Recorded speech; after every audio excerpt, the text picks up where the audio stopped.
My wife stole $50,000 from our joint account to fund an affair with her personal trainer. When I found out, she begged for forgiveness and claimed she'd changed. But I didn't want her apologies. I wanted my money back. Every single penny. What happened next destroyed her life, rebuilt mine, and taught me that revenge isn't about anger. It's about justice. This is a story of how I made a cheater pay the ultimate price, and why I do it all over again without a second of regret. Chapter 1. The $50,000 secret that shattered everything. My name is David Hutchinson, and until 18 months ago, I thought I had it all figured out. I'm 42 years old, living in Charlotte, North Carolina, working as a senior project manager for a commercial real estate firm downtown. I'd spent the last 15 years climbing the corporate ladder, pulling 70-hour weeks, missing birthdays and holidays. Also, I could provide the kind of life my wife, Sarah, and I had always dreamed about. We had a 4-bedroom house in Myers Park with a white picket fence, 2 cars in the driveway, and enough financial cushion that Sarah hadn't needed to work in 6 years. She'd been a marketing coordinator when we met, but after we got married, she said she wanted to focus on making our house a home, maybe start a family someday. I supported that decision completely. I loved the idea of coming home to someone who wasn't burnt out from their own job, someone who could focus on us. I thought we were building something beautiful together. I thought I was doing everything right. Man, was I wrong. It was October 15th, our 9th wedding anniversary. I'd been in Atlanta for a week-long conference, the kind of boring corporate thing where you sit through presentations about market projections and shake hands with people you'll never see again. But I'd wrapped up my last meeting early, around 3 in the afternoon, and I had this brilliant idea. Why not surprise Sarah? We'd planned to celebrate that weekend, but I figured showing up a day early with flowers and reservations at her favorite restaurant would be the perfect romantic gesture. I was actually excited, you know? I felt like one of those guys in the movies, the husband who still knows how to sweep his wife off her feet after almost a decade together. I grabbed an earlier flight, stopped at the florist near our neighborhood for a bouquet of white roses, her favorite, and drove home with this stupid grin on my face, already imagining the look of surprise and joy she'd have when I walked through the door. The house was empty when I got there around 6:30. Her car was gone, which wasn't unusual. She'd mentioned something about evening yoga classes she'd been taking, though looking back now, I realized I never actually paid attention to the details. I trusted her completely, so I never thought to question where she was or what she was really doing. I set the flowers on the kitchen counter, loosened my tie, and decided to check our joint bank account to make sure I had enough wiggle room for a nice dinner reservation. We kept everything joint, checking, savings, credit cards, because that's what married couples do, right? Total transparency, total trust. I logged into our account on my laptop, and that's when my entire world started crumbling. The credit card statement loaded on the screen, and I just sat there, frozen, staring at the numbers. $53,742 in charges in 3 months. I thought it was a mistake. I thought maybe we'd been hacked, that someone had stolen our card information and gone on a shopping spree. But as I scrolled through the itemized list, my hands started shaking, because these weren't random fraudulent charges at gas stations across the country. These were local. These were deliberate. These were methodical. September 23rd, Hotel Ivy, downtown Charlotte, $475. We lived 20 minutes from downtown. Why would my wife need a hotel room in our own city? September 27th, Neiman Marcus, South Park Mall, $3,200. I'd never seen Sarah wear anything new from Neiman Marcus. Where were these clothes? October 1st, the Ritz-Carlton, Lake Norman, $860 for a suite. We hadn't taken a weekend trip together in over a year. October 4th, Del Frisco's Grill, $230. Wine, steaks, dessert for 2. I'd never been to Del Frisco's with Sarah. I didn't even know she liked that place. My heart was pounding so hard I could hear in my ears. Each transaction was a punch to the gut, and I kept scrolling, kept reading, kept finding more evidence of a life I knew nothing about. Designer shoes from Nordstrom, lingerie from some boutique I'd never heard of, spa packages at expensive wellness centers. Weekend getaways to Asheville, Charleston, even Savannah. And it wasn't just a credit card. When I checked our joint checking account, I found cash withdrawals too. 500 here, 1,000 there, always from ATMs near the gym she went 5 times a week. The gym. I pulled up her calendar on our shared Google account. Yeah, we had that too, another symbol of our perfect transparent marriage. And I started cross-referencing. Every hotel charge, every expensive dinner, every weekend trip lined up perfectly with blocks of time she labeled personal training with Marcus or extended gym session or wellness appointment. Marcus, her personal trainer, the guy she'd been raving about for months, telling me how he was helping her get in the best shape of her life, how motivated and energized she felt after their sessions. I'd encouraged it. I'd been happy she'd found something that made her feel good about herself. I'd even joked about how I needed to meet this miracle worker who'd got my wife so excited about fitness. I'd been such an idiot. I sat at that kitchen table for 2 hours, going through every statement, every receipt, every charge, building a timeline of betrayal that was so obvious I couldn't believe I'd missed it. The evidence was overwhelming. She'd spent $50,000 of our money I'd earned, money I'd sacrificed for, on an affair with her personal trainer. And she'd been doing it right under my nose for months, maybe longer. I didn't cry. I didn't scream. I just went numb. That's the thing they don't tell you about betrayal. It doesn't always hit you like a freight train. Sometimes it just drains every ounce of warmth out of your body until you feel like you're watching your own life from the outside, like you're a stranger in your own home. I hired a forensic accountant the next morning. I didn't confront Sarah right away because I needed to know the full extent of what I was dealing with. I needed proof that would hold up, documentation that couldn't be explained away or minimized. His name was Jim, a retired IRS investigator who specialized in financial infidelity cases, and I paid him $5,000 to track every penny. It took him 3 weeks. 3 weeks of me pretending everything was normal while I gathered evidence. 3 weeks of eating dinner across from a woman who smiled at me while she planned her next rendezvous with another man. 3 weeks of listening to her talk about her day, her yoga classes, her me time, while I knew she was lying through her teeth with every word. Jim's report was 93 pages long. He'd traced every transaction, every charge, every pattern, and laid it all out in brutal clinical detail. The spa packages where she'd taken Marcus for a couple's massages. The weekend getaway to Charleston where they'd stayed in a beachfront suite that cost more than my monthly mortgage payment.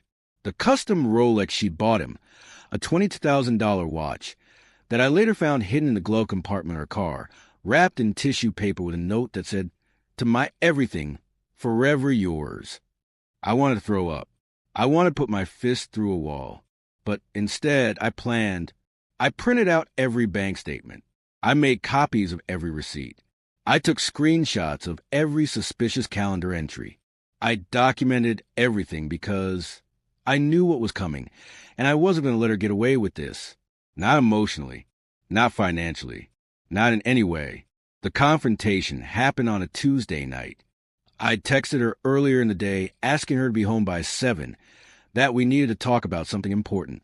She probably thought I wanted to discuss vacation plans or home renovations or some other mundane married couple stuff. She walked in carrying her gym bag, her hair still damp from a shower, wearing clothes I didn't recognize, probably something she bought with our money for him. I was sitting at the dining room table. Every bank statement, every receipt, every piece of evidence was spread out in front of me like a paper graveyard of our marriage. "David, what's all this?" she asked, her voice cautious. "Sit down, Sarah." She sat. Her eyes scanned the documents, and I watched the color drain from her face as reality started to dawn on her. "I know about Marcus," I said, my voice steady and cold. "I know about the hotels, the trips, the money, all of it. $50,000, Sarah. You spent $50,000 on an affair." She opened her mouth to speak, but I held up my hand. "Don't lie to me. I have everything. Bank statements, credit card receipts, text messages I recovered from the cloud. I even have the watch you bought him. So if you're about to tell me this is a misunderstanding or that I'm overreacting, save it." I expected tears. I expected denial. I expected her to at least pretend to be sorry. Instead, she got defensive. "You're never here, David," she said, her voice rising. "You work constantly. You're married to your job, not to me. Do you even remember the last time we had a real conversation? The last time you asked me how I was feeling? So you cheated on me," I said flatly, "and spent 50 grand doing it. That's your solution?" "Marcus makes me feel alive," she shot back, and I swear, hearing her say his name in my house at our table made something inside me snap. He listens to me. He sees me. He makes me feel like I matter. "You haven't worked in 6 years," I said, my voice trembling now. "You live in a house I paid for, drive a car I bought, wear clothes and jewelry I provided. You've had every opportunity to build your own life, find your own purpose. But instead, you spent my money funding a relationship with another man.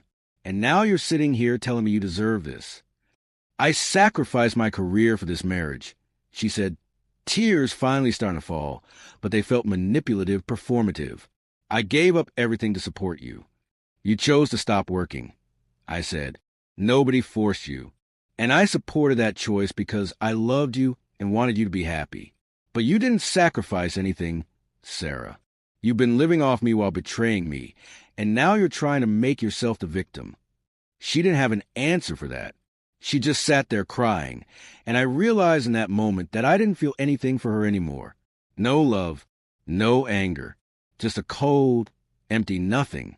"I want a divorce," I said, "and I want every penny back." She looked up at me, mascara running down her face. "What?" "You stole from me," I said. "You used marital funds to conduct an affair, and I'm going to make sure you pay it all back. Every single dollar." That was the moment she realized I wasn't the same man she'd married. I wasn't the guy who worked himself to death and asked for nothing in return. I wasn't the pushover who'd accept her excuses and move on for the sake of keeping the peace. I was someone who'd finally learned that forgiveness without accountability is just permission to keep hurting you, and I was done being hurt. That confrontation was just the beginning, because making someone pay for betrayal isn't just about revenge. It's about justice, accountability, and sending a message that some lines, once crossed, have consequences that last a lifetime.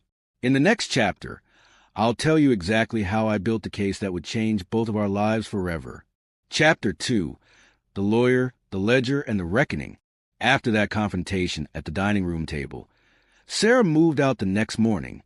She packed 2 suitcases, didn't say a word to me, and drove straight to her mother's place in Concord, about 30 minutes north of Charlotte. I watched her leave from the living room window, and honestly, I felt nothing. No sadness, no regret, just this crystal clear sense of purpose that I hadn't felt in years. See, here's what most people don't understand about betrayal. The initial shock wears off pretty quickly, and then you're left with a choice. You can either collapse into a pile of self-pity and let the person who hurt you get away with it, or you can channel that pain into something productive. I chose the latter. I wasn't going to be some sob story, some chump who got played and just rolled over. No way. I was going to make sure Sarah learned that actions have consequences, and those consequences were going to follow her for a very long time. The Monday after she left, I took a personal day from work and drove to a law office in uptown Charlotte. I'd done my research over the weekend, read reviews, asked around discreetly, and the name that kept coming up was Robert Callahan, a divorce attorney who'd built his reputation on handling high-conflict cases involving financial misconduct. His office was on the 23rd floor of one of those sleek glass buildings overlooking Trade Street, the kind of place that screams expensive but worth every penny. Robert was in his late 50s, silver hair, sharp suit, and the kind of no-nonsense demeanor that immediately put me at ease. He wasn't going to blow smoke or make promises he couldn't keep. After we shook hands and I sat down in his leather chair across from his massive mahogany desk, he looked me dead in the eye and said, "Tell me everything and don't leave anything out. I need to know what we're working with." So I told him. I laid out the whole story. The $50,000 spending spree, the affair with Marcus, the hotels, the gifts, the trips, all of it. I showed him Jim's 93-page forensic report, the bank statements, the credit card receipts, the screenshots of her calendar, Even photos I'd taken of the Rolex hidden in her car. I brought everything in a thick manila folder that I'd organized with tabs and highlights like I was presenting a business proposal. Because, in a way, that's exactly what this was. This was business. Robert spent 45 minutes reviewing the documents without saying a word. He'd occasionally nod, make notes on a legal pad, flip back to previous pages to cross-reference dates. Finally, he set the folder down, leaned back in his chair, and let out this low whistle. "Mr. Hutchinson," he said, "in 23 years of practicing family law, this is hands down the most well-documented case of financial infidelity I've ever seen. You've got dates, amounts, proof of intent, pattern of behavior, and a paper trail that's airtight. This isn't just ground for divorce. This is ground for reimbursement." "Reimbursement?"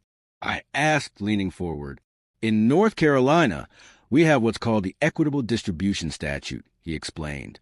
"When a spouse uses marital funds for an extramarital affair, hotels, gifts, trips, anything that benefits the affair partner, those funds are considered dissipated marital assets, and you can sue to get them back, not just in a divorce settlement, but as a separate civil claim.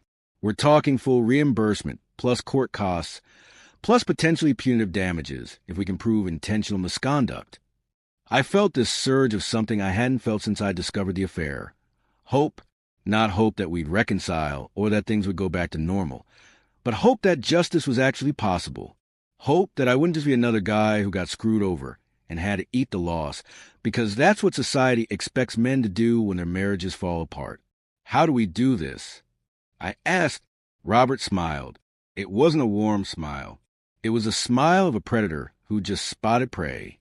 "We build a case so strong that her attorney will beg her to settle before we ever see the inside of a courtroom. But if she wants to fight, we'll take her all the way and make her regret every dollar she spent." Over the next 3 weeks, Robert and I worked together like we were preparing for war, because that's exactly what this was. He had me write out a detailed timeline of our marriage, noting every time Sarah had claimed to be at the gym, every unexplained absence, every lie I could now identify in hindsight. We pulled phone records, which I had legal access to since we were on a shared plan, and matched them against the hotel dates. Turns out, she'd been calling and texting Marcus hundreds of times, often late at night while I was asleep in the next room. But here's where I went next level. I recorded a conversation with Sarah. North Carolina is a one-party consent state, which means I could legally record a conversation I was part of without telling the other person. So I called Sarah one evening, about 2 weeks after she'd moved out, and I kept my voice calm, almost sympathetic. I told her I just wanted to understand what had happened, that I needed closure, and because she thought I was softening, because she thought maybe I'd come around and forgive her if she just explained herself well enough, she opened up. She admitted to the affair. She admitted she'd been seeing Marcus for almost 8 months. She admitted she'd use our credit cards and our bank account to pay for everything because it felt like our money anyway, and Marcus didn't have a lot. So I wanted to treat him. She even admitted that she'd known it was wrong, but that she couldn't help how she felt, and that she'd planned to tell me eventually when the time was right. I recorded every word. 43 minutes of her confessing, justifying, and ultimately incriminating herself.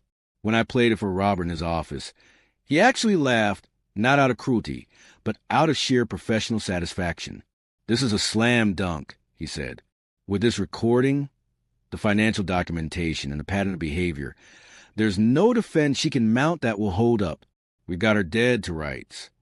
We filed the divorce papers on a Friday afternoon. But we didn't just file for divorce. We filed a separate civil suit for dissipation of marital assets, itemizing every single transaction Sarah had made in furtherance of her affair. Hotels, $11,000 for $100. Restaurants, $8,200. Clothing and gifts, $23,000. Travel, $7,900. The custom Rolex, $22,000. Miscellaneous spa treatments, concert tickets, and cash withdrawals, $6,300. Grand total, $78,800. Wait, you're probably thinking, didn't I say $50,000 earlier?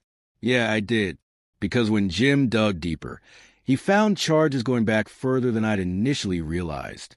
Turns out, Sarah had been siphoning money for almost a year, not just 3 months. The affair had been going on even longer than I thought, and she'd gotten bolder with the spending as time went on. Robert also included a claim for emotional distress and breach of fiduciary duty. Legal terms that basically meant Sarah had violated the trust and partnership that marriage is supposed to represent, and that violation had caused me measurable harm. We weren't just asking for the money back. We were asking for accountability on every possible level. The papers were served to Sarah at her mother's house on a Monday morning.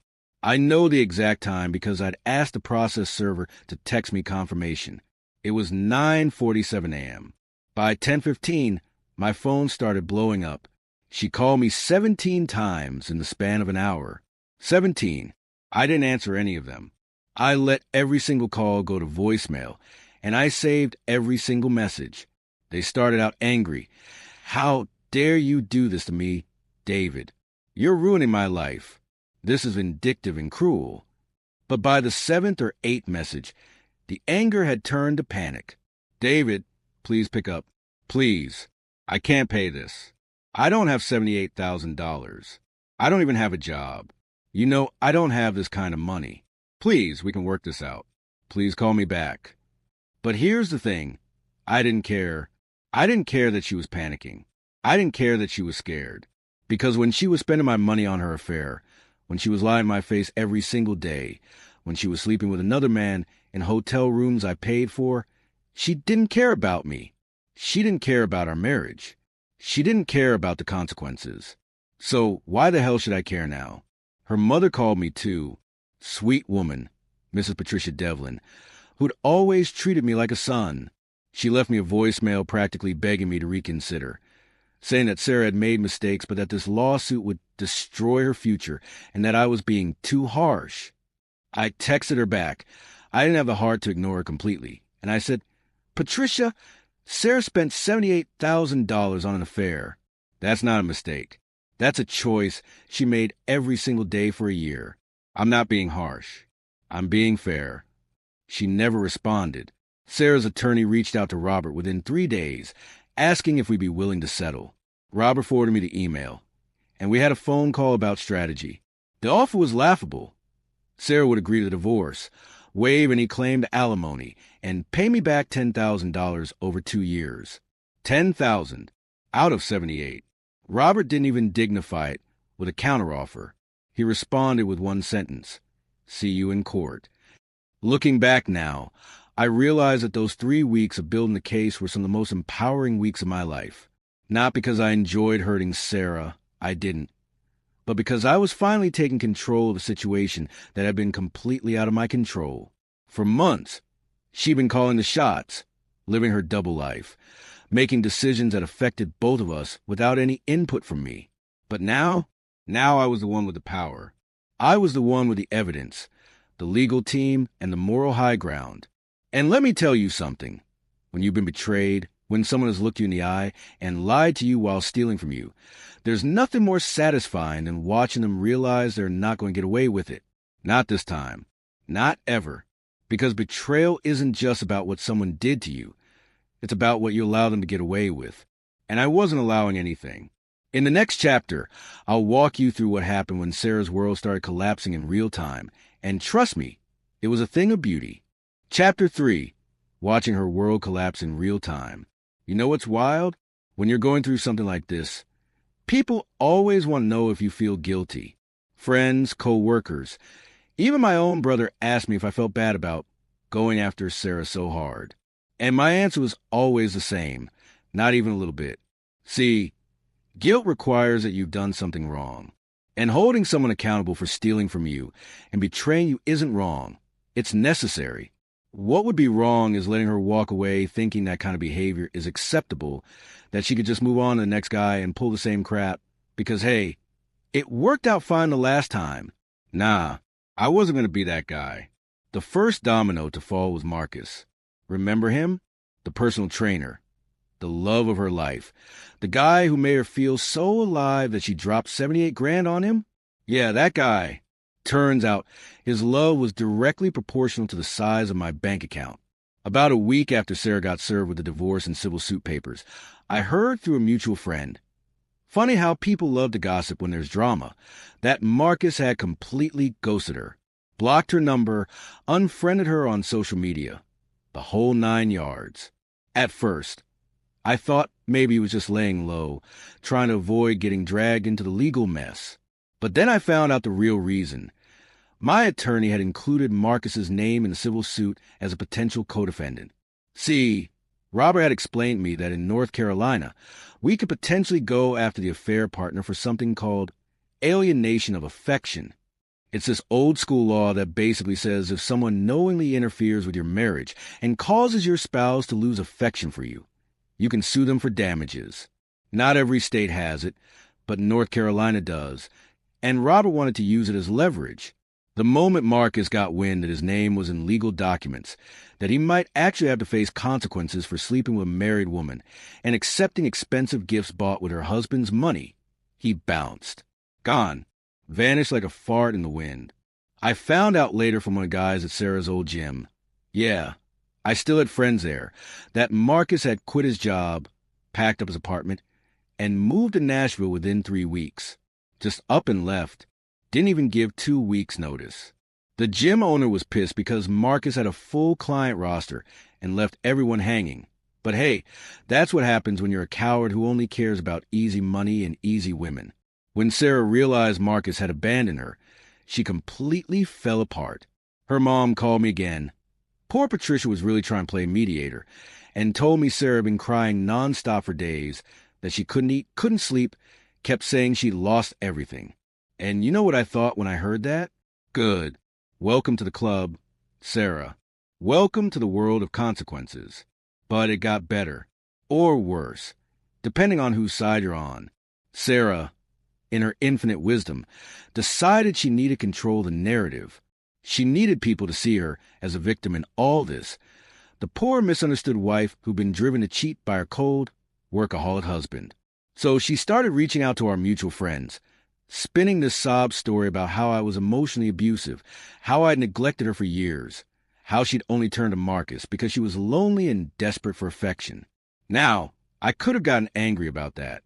I could have fought back immediately, started my own smear campaign, tried out victim her. But Robert had taught me something valuable. When you have the truth on your side, you don't need to fight dirty. You just need to present the facts and let people draw their own conclusions. So when Sarah's best friend, Kelly, texted me asking for my side of the story because she'd heard some concerning things, I didn't go on some emotional rant. I didn't trash talk Sarah. I just said, Kelly, I'm going to send you some documents. Read them, and then you can decide for yourself what really happened here. I sent her the bank statements, the credit card receipts, screenshot of the itemized civil suit showing every dollar Sarah had spent on her affair. I even sent her a transcript of the recorded conversation where Sarah had admitted everything. Kelly called me 2 hours later, and I could hear the shock in her voice. David, I had no idea. Sarah told me you guys just grew apart, that you were never home, that she'd met someone who treated her better. She didn't say anything about this. She wouldn't, I said, because the truth makes her look bad, and Sarah can't handle looking bad. Kelly apologized. Actually apologized to me for doubting me, for not reaching out sooner, for believing Sarah's version without questioning it. And then she did something I didn't expect. She sent screenshots of my evidence to 3 other women in Sarah's friend group. Within 48 hours, Sarah's entire social circle had turned on her. Her friend Amanda, who'd been Sarah's maid of honor at our wedding, sent me a message that just said, I'm so sorry, David. I can't believe she did this to you. Another friend, Jessica, posted something vague on Facebook about learning that some people will betray anyone for their own selfish desires, and unfollowed Sarah. Even Sarah's cousin, who she'd been super close with, apparently told her at a family dinner that she was disgusted by what Sarah had done. Sarah tried to do damage control.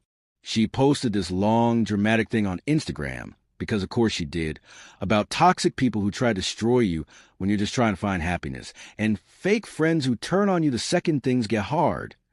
But here's the thing about social media. When you're in the wrong, doubling down just makes you look worse. People started commenting. Not just our mutual friends, but people I didn't even know, friends of friends who'd heard the story. Someone commented, "Girl, if you stole $78,000 from your husband to cheat on him, he's not the toxic one." Another person wrote, "Maybe don't air your dirty laundry online when you're the one who messed up." The post got ratioed so hard. More comments called her out than likes, that she deleted it within 6 hours. But the absolute cherry on top, the moment that showed me karma was real, came about 3 weeks after Marcus had skipped town. I got a call from an unknown number. Normally I don't answer those, but something told me to pick up. It was Marcus's ex-girlfriend, a woman named Brittany, who I'd never met or even heard of. Turns out Marcus had been dating her the entire time. He was sleeping with Sarah. Brittany had found out about the affair, because of course Marcus couldn't keep his mouth shut, and she was livid. Not at Sarah, weirdly enough, but at Marcus for being a lying, cheating scumbag. "I just wanted you to know," Brittany said, "that Marcus told me Sarah was easy money. He said she was desperate for attention and would buy him whatever he wanted if he just told her she was pretty. He literally called her a cash cow. I thought you should know what kind of person she threw her marriage away for." I thank Brittany for calling. I didn't need that information for the lawsuit. I already had everything I needed. But man, did it feel validating to know that Sarah hadn't just betrayed me for love or passion or some grand romance.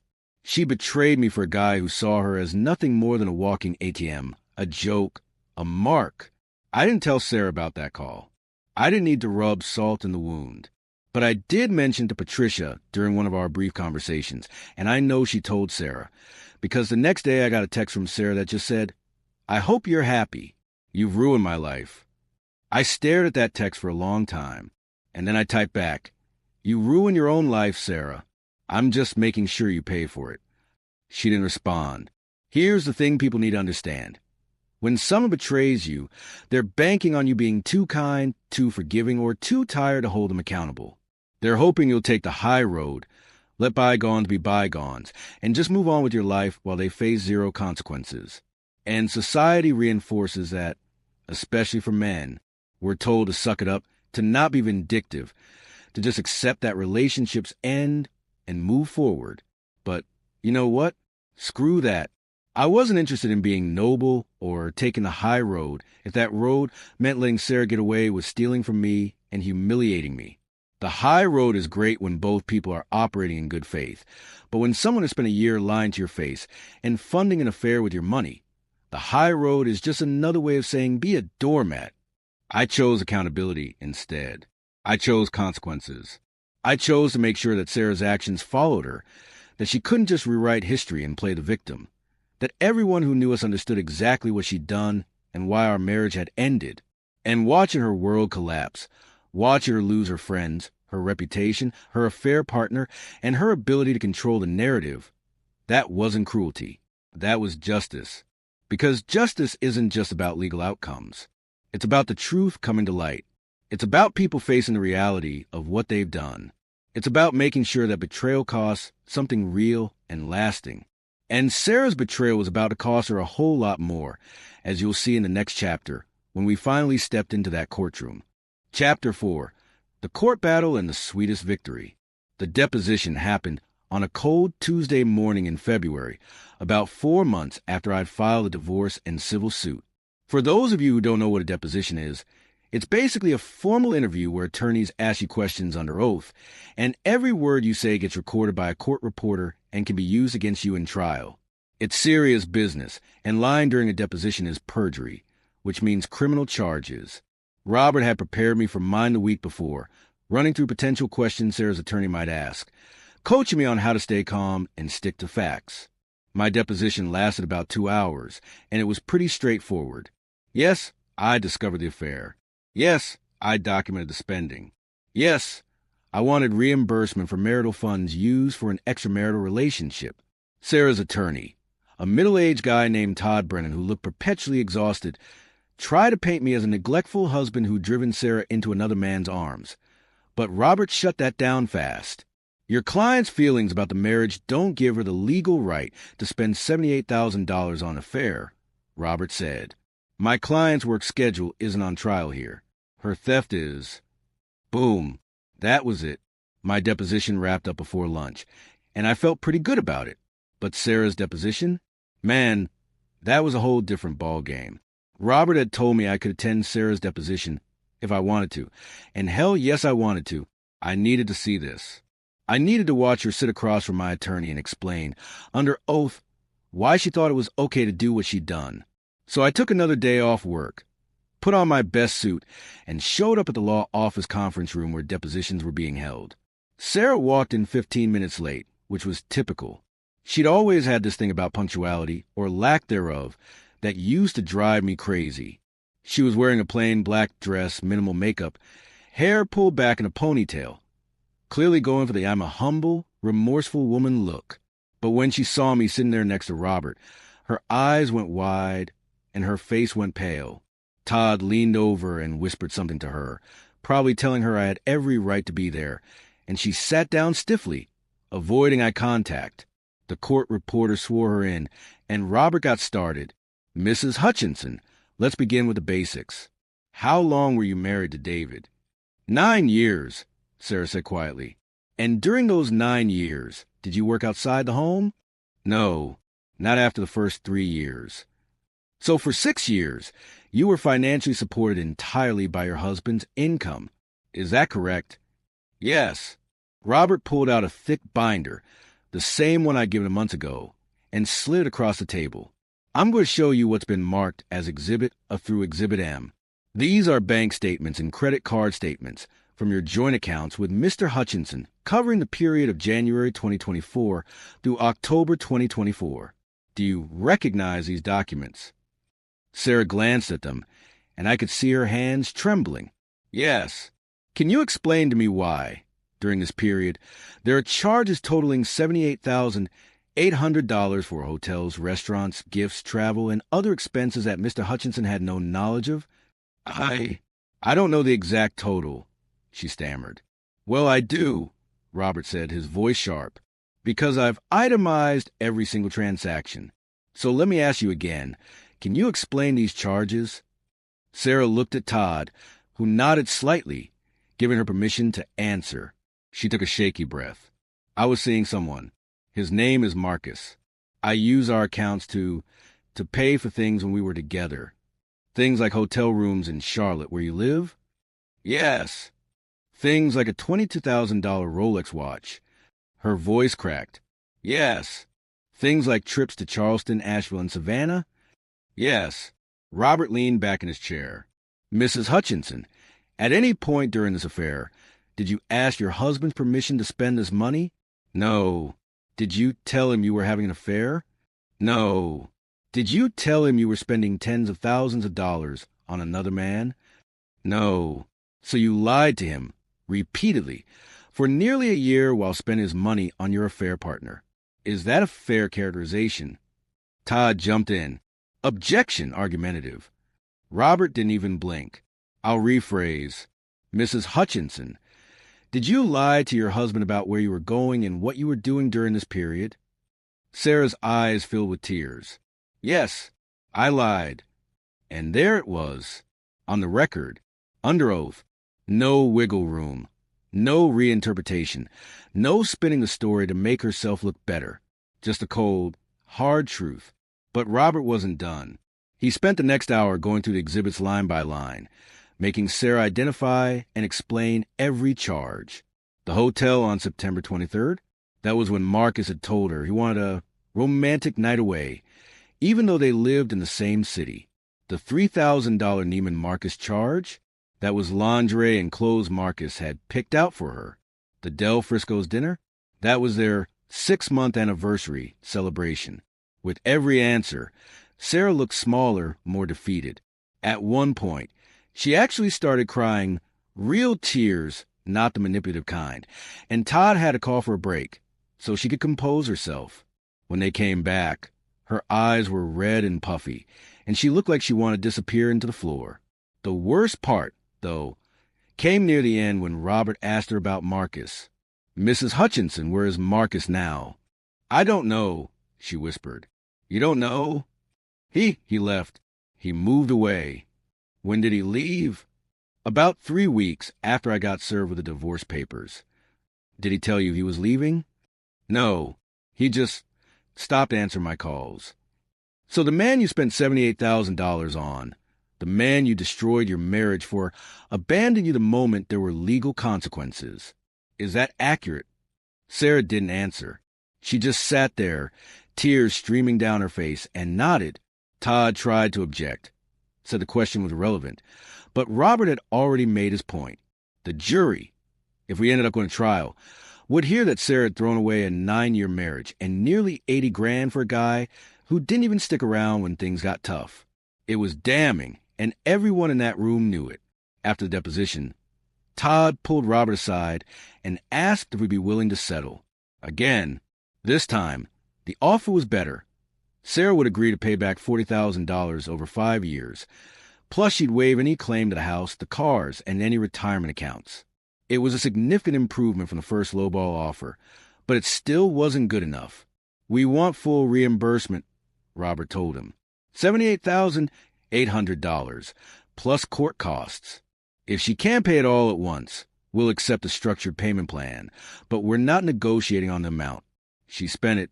She pays it back. All of it. Todd sighed, said he'd talked to his client, and that was that. 3 weeks later, we went to court for a preliminary hearing. This wasn't a full trial yet. That was still a few months away, but it was a chance for both sides to present their cases to the judge and see if he'd grant any preliminary motions. Sarah's attorney was trying to get the civil suit dismissed, arguing that the dissipation claim was excessive and punitive, that Sarah couldn't possibly pay that much money back, and that I was just being vindictive. Judge Harold Matthews, a no-nonsense guy in his mid-60s who'd been on the bench for over 20 years, listened to both sides for about an hour. Then he looked at Todd and said something I'll never forget. Counselor, your client spent $78,000 of marital funds on an extramarital affair. She did so without her husband's knowledge or consent, and she did so over the course of nearly a year. The evidence Mr. Hutchinson has provided is overwhelming, well-documented, and frankly, I've rarely seen a case this clear-cut. Now, you're asking me to dismiss his claim for reimbursement on the grounds that it's punitive. But let me ask you this. How is asking someone to repay money they stole punitive? That's not punishment. That's basic accountability. Todd tried to argue that Sarah hadn't stolen anything because it was a joint account, but Judge Matthews shut him down immediately. Marital funds are meant for marital purposes. The judge said, funding an affair is not a marital purpose. It's a violation of the fiduciary duty spouses owe each other, and North Carolina law is very clear on this point.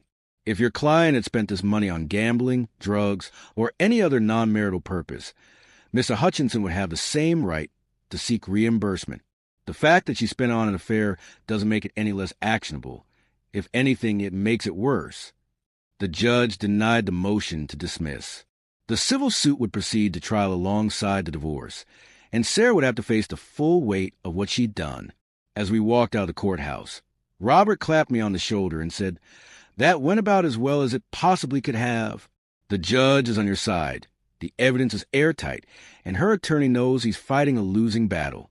I bet money they come back with a settlement offer within the week." He was right. 5 days later, Todd called Robert with a final offer.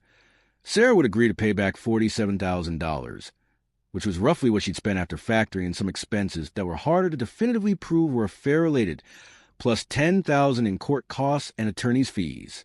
The total would be paid over 8 years through wage garnishment, meaning a portion of her paycheck will be automatically deducted every month and sent to me until the debt was satisfied. Robert called me and laid out the options. We could accept the settlement and be done with it, or we could go to trial and potentially get the full $78,000 plus additional damages. But trials are expensive, time-consuming, and there's always a chance, however small, that something could go wrong. I thought about it for a long time. Part of me wanted to take her to trial, to make her sit in front of a jury and explain herself all over again, to get every single dollar back on principle. But the pragmatic part of me, the part that had learned to think strategically over the past few months, knew that $57,000 guaranteed was better than $78,000 that might take another year of legal battles to secure. "Let's take the deal," I told Robert.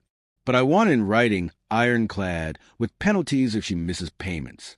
And I want the wage garnishment to start immediately. Robert made it happen.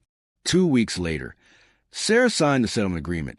The divorce was finalized, and I walked away from that marriage with my dignity, my future, and a legally binding promise that Sarah would be paying for her betrayal for the next 8 years. The first payment hit my account on the 15th of the following month, $375. It wasn't much. It wouldn't be much for a long time, but man, did it feel good, because it wasn't really about the money. It was about the principle. It was about making sure Sarah understood that actions have consequences, that betrayal has a price, and that some debts can't be forgiven, they can only be repaid. And she was going to repay this one, month after month, year after year, until she'd finally settled what she owed. Chapter 5. How Betrayal Became My Breakthrough. So here I am, a year and a half after everything went down, sitting in my new apartment in downtown Charlotte, a slick high-rise place with floor-to-ceiling windows overlooking the city, and I'm actually happy. Like, genuinely, authentically happy in a way I haven't been in years. Maybe ever. That probably sounds crazy to some of you. How can a guy who went through a nightmare divorce, who discovered his wife spent nearly 80 grand on an affair, who had to fight tooth and nail just to get basic accountability, how can that guy end up happy? But here's what I learned through this whole experience. Sometimes the worst thing that happens to you is actually the best thing that could have happened. You just can't see it in the moment. Let me break it down for you. The divorce finalized in March, about 6 months after I'd initially filed. The moment that ink dried on those papers, I felt this weight lift off my shoulders that I didn't even know I'd been carrying.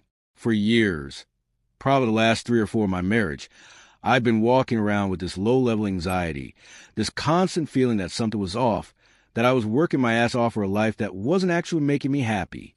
But I'd push those feelings down, because that's what you do when you're married, right? You compromise. You sacrifice. You tell yourself it'll get better.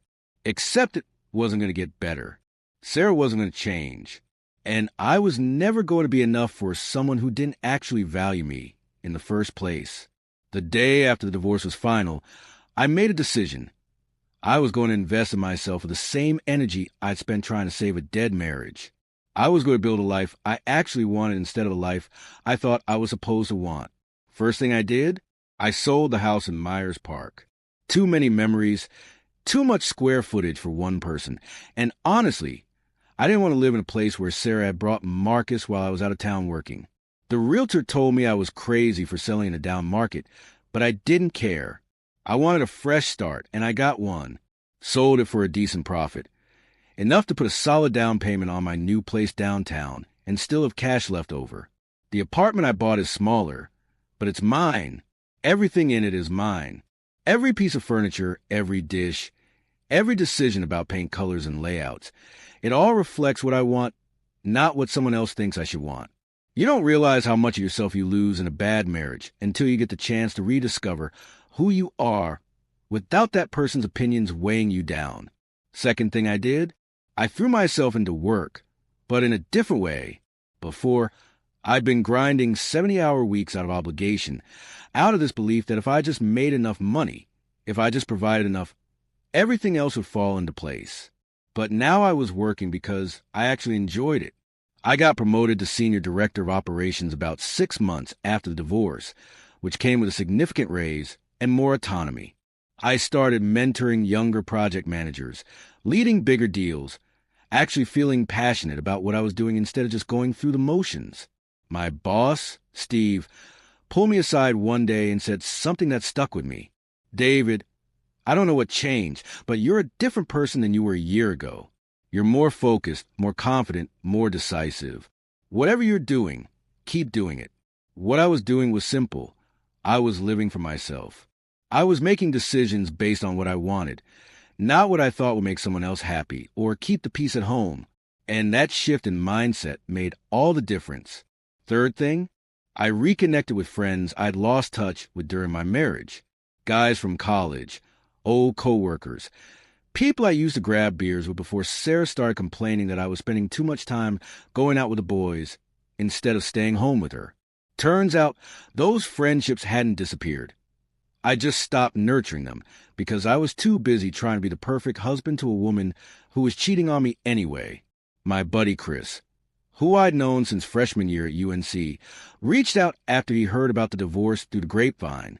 We met up for drinks at this sports bar in South End, and within 5 minutes, it was like no time had passed at all. We talked about everything, the affair, the lawsuit, how I was handling it all, and Chris just shook his head and said, "Man, I always thought Sarah was bad news. She had this way of making everything about her, you know? But you seem happy," so I kept my mouth shut. I asked him why he hadn't said anything, and he shrugged. "Because you wouldn't have listened. Nobody ever wants to hear that their partner sucks, especially when they're in deep. You had to figure it out on your own." He was right. I wouldn't have listened. I would have defended Sarah, made excuses, maybe even cut Chris off for disrespect to my marriage. But now, sitting across from him with the benefit of hindsight, I could see all the red flags I'd ignored. The way Sarah had isolated me from my friends. The way she'd guilt-tripped me whenever I wanted to do something that didn't involve her. The way she'd made me feel like I was never doing enough, never present enough, never good enough, all while she was literally cheating on me and stealing my money. It's wild how clear things become once you're out of fog. But here's the thing that really changed my life. I started dating again. And not just dating. I started dating intentionally, with standards, with boundaries, with a clear understanding of what I would and wouldn't tolerate. About 8 months after the divorce, I matched with a woman named Emily on one of those dating apps. She's 36, works as a pediatric nurse, has her life together in a way that's honestly impressive. On our first date, we grabbed coffee at this place in Plaza Midwood, and within the first 20 minutes, I knew she was different. She asked me about my divorce, not in a nosy way, but in a genuine wanting to understand your story way, and I gave her the short version. When I finished, she didn't react with pity or awkwardness. She just nodded and said, "That must have been really hard, but it sounds like you handled it exactly right."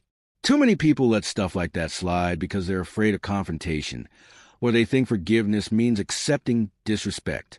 I respect that you stood up for yourself. That was it. That was the moment I realized I'd found someone who actually got it. Someone who valued accountability, honesty, and mutual respect. Someone who wouldn't expect me to sacrifice my self-worth at the altar of keeping the peace. We've been together for about 7 months now, and it's night and day compared to my marriage. Emily works full-time, pays her own bills, has her own hobbies and friends, and doesn't need me to complete her or validate her existence. We're partners in the truest sense. Two independent people who choose to be together because we make each other's lives better, not because we need each other to survive. And here's the kicker. Every month, when that $375 payment from Sarah hits my account, I don't even think about her anymore. I used to check for it obsessively, feeling this little surge of satisfaction every time it came through. But now I've set up an automatic transfer that takes that money and puts it straight into an investment account I'm building for my future. Sarah's betrayal is literally funding my retirement, and there's something beautifully poetic about that. I ran into her once, about 4 months ago, at a grocery store in Ballantyne. I was grabbing stuff for dinner with Emily, and I turned the corner into the produce section, and there she was. She looked tired, not just physically, but emotionally. She'd gained some weight. Her hair was different, and she was wearing scrubs, which meant she'd finally gotten that full-time job to pay off the debt. We made eye contact, and for a second, I thought about just walking away without saying anything. But then I thought, screw it. I'm not the one who should feel awkward about this. "Hey, Sarah," I said, keeping my voice neutral. "David," she said quietly. "How are you?" "I'm good. Really good. Actually, you." She forced a smile that didn't reach her eyes. "I'm managing." There was this long, awkward pause, and then she said, "I heard you got promoted. Congratulations." "Thanks. Yeah, things have been going well." Another pause. "David, she started, and I could tell she was about to launch into some kind of apology or explanation or justification. But I held up my hand. "Sarah, we don't need to do this. What's done is done. I hope you're doing okay, but I've moved on, and I think it's best if we just keep it that way." She nodded, her eyes glistening, and I walked away. I didn't feel angry. I didn't feel vindicated. I didn't feel anything except a mild relief that I dodged a bullet by getting out of that marriage when I did. So here's what I want you to take away from all of this, because this isn't just my story.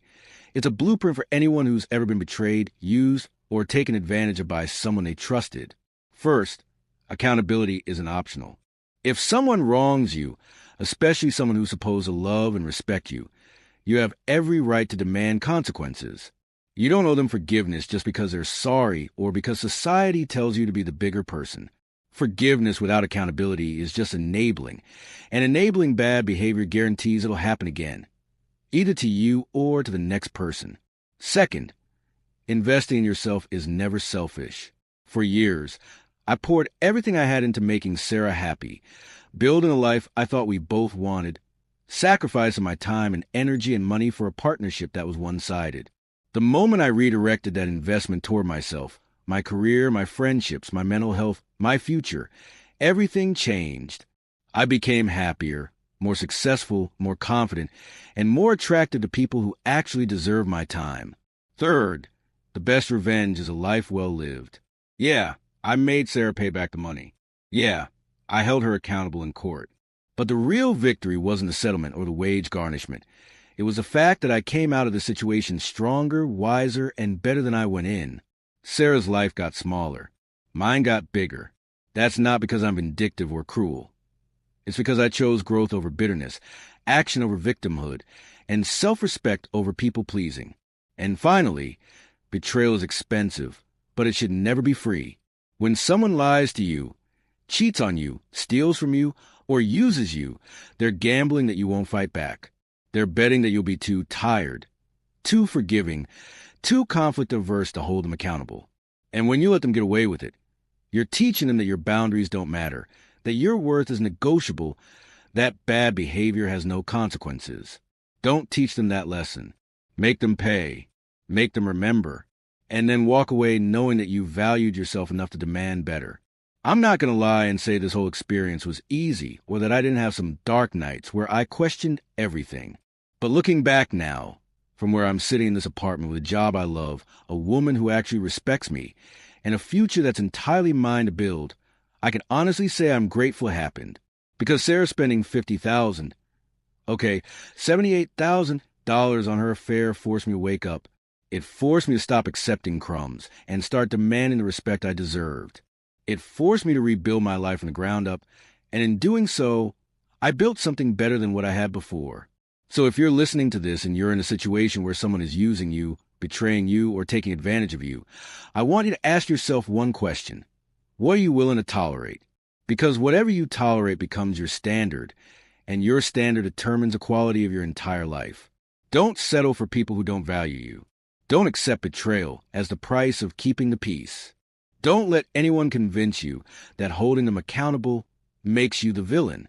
Stand up, fight back, make them pay, and then walk away and build a life so good that they'll spend the rest of theirs wishing they hadn't screwed it up. That's my story. That's what I learned. And that's why I do it all over again without a second of regret. Because at the end of the day, I didn't just make my ex-wife pay back $50,000. I reclaimed my dignity, my future, and my sense of self-worth. And that's priceless.